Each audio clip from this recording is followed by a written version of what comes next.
name is Vansh Jasodani, and the project which you saw earlier is this keypad door lock.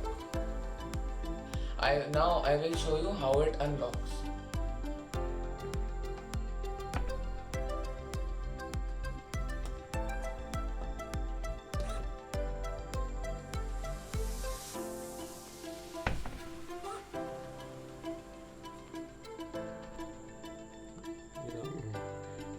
Mixing कर देना।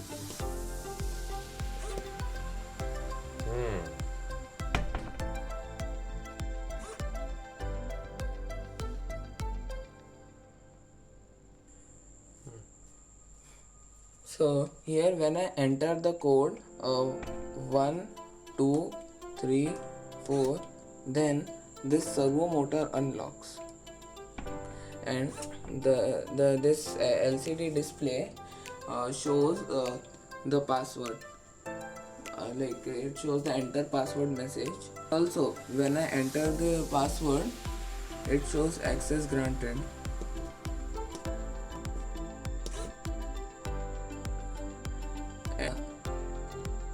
And when I enter the wrong password, then it shows access denied and the door does not unlock.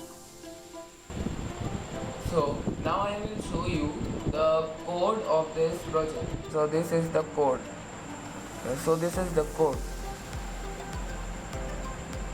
It is of 76 lines and it is in C++ language. Thank you.